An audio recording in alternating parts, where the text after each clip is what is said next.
Incêndios onde costuma chover com normalidade e dilúvio, onde quase nunca chove.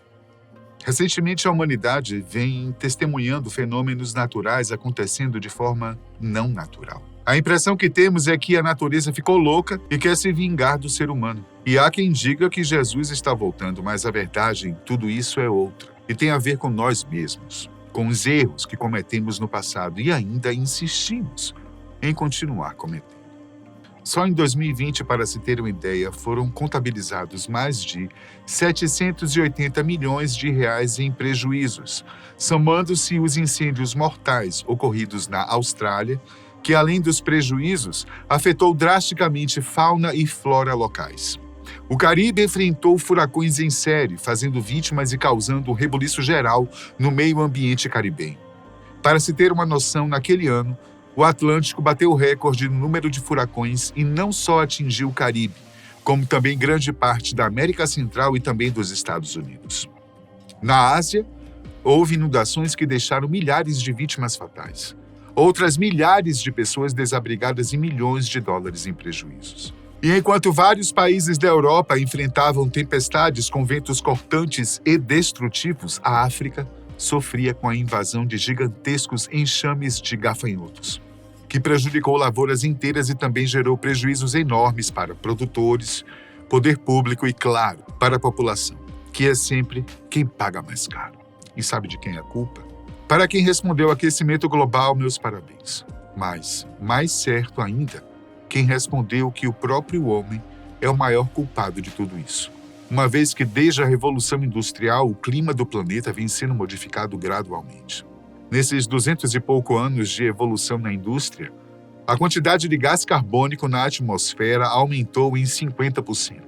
E o clima aumentou 1,2 grau, o que, apesar de parecer pouco, já causou uma grande diferença do que era daquela época.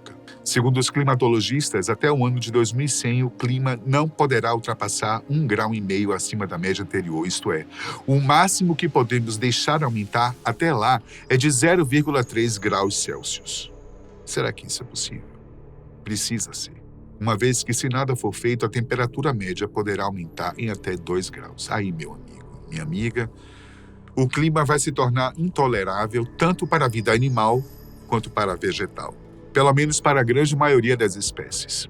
A industrialização não só emite gases nocivos para a atmosfera em todos os seus processos, e até mesmo boa parte do que ela produz colabora para contaminar o ar, como também é uma das maiores responsáveis pelo desmatamento. Aliás, essa é uma prática que nunca deveria ter sido usada de forma tão ampla, uma vez que, além de destruir tudo que é natural, faz com que a superfície terrestre receba muito mais calor. Fontes de água fiquem secas, rios e lagoas, idem, e assim por diante, criando uma cadeia de eventos que, no final, resultará em um grande deserto. O aquecimento das águas oceânicas, por exemplo, pode fazer com que os recifes de corais morram, prejudicando uma grande parte da fauna marinha, que tem seu próprio ciclo de vida. Esse ciclo de vida tem uma grande importância no meio dos corais, devido à enorme variedade de espécies que vivem entre eles e que formam as bases da cadeia alimentar. Se os recifes morrerem, evidentemente essas bases serão extintas e, consequentemente, definhará o restante da vida marinha. Neste ano de 2024, temos testemunhado incêndios avassaladores em várias regiões do mundo. Aqui no Brasil, por exemplo, só nestes 2 últimos meses, foram identificados mais de 112 mil focos de incêndio. Do Amazonas ao centro-oeste e parte do sudeste do país, a falta de chuvas, aliada à seca e a atos de irresponsabilidade nunca antes registrados, fez com que brasileiros testemunhassem e estejam pagando preços altos pelos incêndios que vêm assolando lavouras e matas. Só no mês de agosto foram 51.527 focos de incêndio, mais graves em 26 dias. O que corresponde a 47% do total acumulado ao longo do ano. Em sua maioria nos estados do Mato Grosso, Pará, Amazonas e Mato Grosso do Sul. Animais foram mortos. Pessoas perderam bens, alguns até suas vidas em alguns casos. Vídeos com cenas de corroer a alma, enviadas por pessoas que vivem em regiões como a Amazônia, Pantanal e outros lugares com vida selvagem ativa, têm corrido às redes sociais e sensibilizado as pessoas. O Brasil não é o único país a enfrentar esse inferno, com perdão da palavra. Mas o fato é que sim, estamos vivendo um verdadeiro inferno em meio a todo esse caos.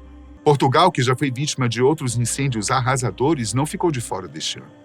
Os lusitanos também estão cercados pelos incêndios que atingem suas florestas neste mês de setembro. O país, por ser muito menor territorialmente do que o Brasil, contou cerca de 100 mil focos graves e já declarou estado de calamidade. Países europeus vizinhos têm enviado ajuda como podem, mas há locais que nem acesso existe mais, tamanhas são as labaredas de fogo. Da mesma forma que qualquer outro lugar vítima de incêndios, Portugal também clama por chuvas, pois as perdas são cada vez maiores. Voltando à frase que eu disse no início do vídeo, enquanto o fogo consome áreas em que as chuvas são normais, há outras onde raramente se vê gotas de chuva, em que parece estar acontecendo um dilúvio. Eu estou falando do deserto do Saara, localizado na África. Ainda no mês de agosto, o Centro Europeu de Previsões Meteorológicas, a médio prazo, e o portal especializado em climas, Severe Weather, divulgaram notas falando a respeito do volume de chuvas que iria atingir o Saara. Mas nem eles imaginavam que a coisa seria tão exorbitante.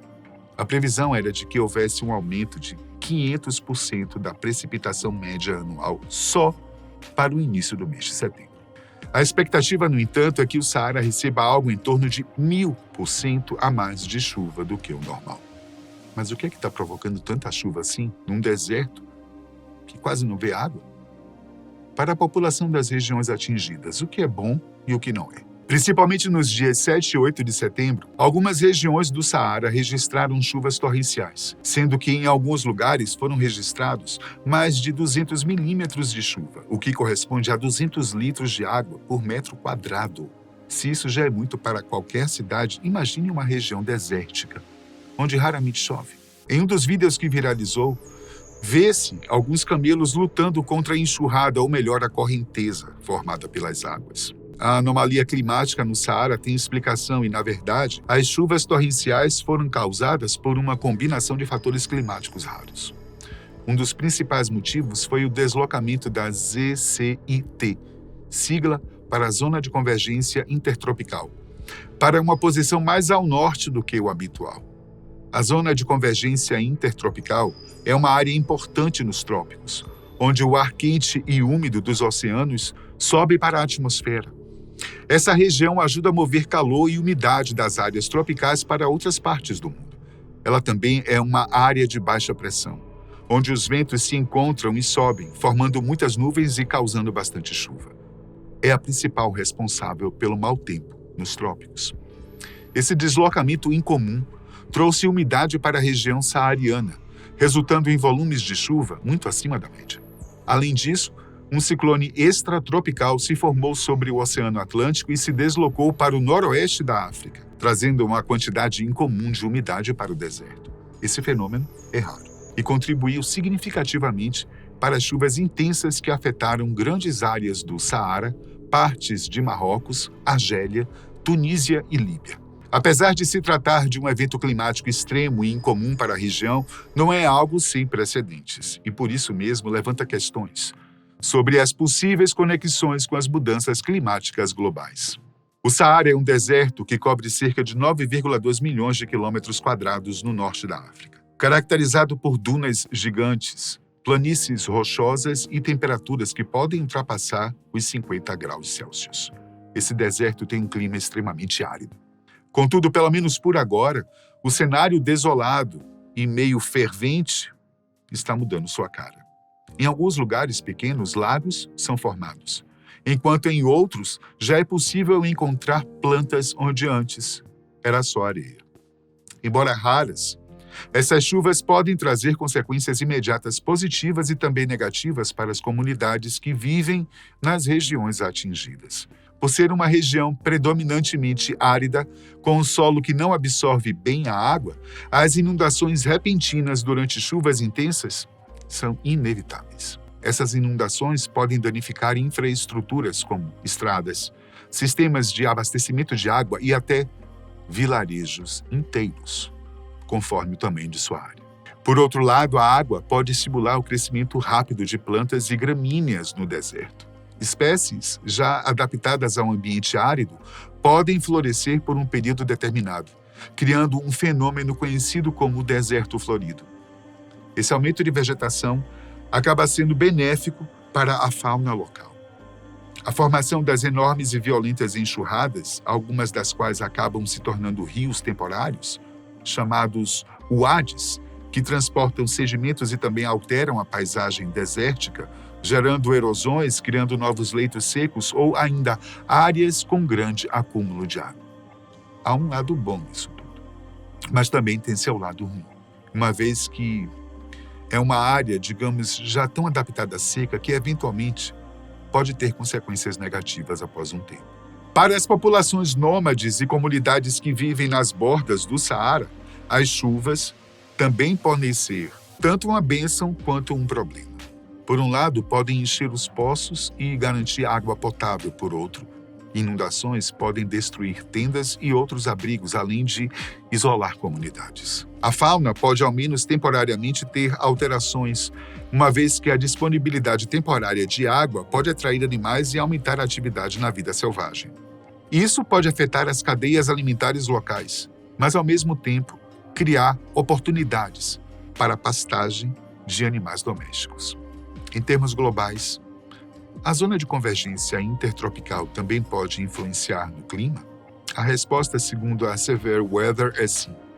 As alterações na Z, C e T podem afetar drasticamente os padrões climáticos nas regiões mais próximas ao Equador, de forma mais imediata, e indiretamente em outra boa parte do planeta, já que a Z-CIT também tem influência nas ocorrências de furacões no Oceano Atlântico.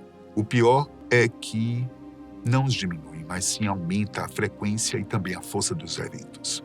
Então, o que para muitos pode parecer um milagre, na verdade é uma resposta inesperada e à altura, por parte da natureza, por tudo o que a humanidade tem feito nesses últimos 2 séculos, destruindo sua própria casa em nome do progresso. E só para lembrar, não há outra casa para a raça humana como a Terra.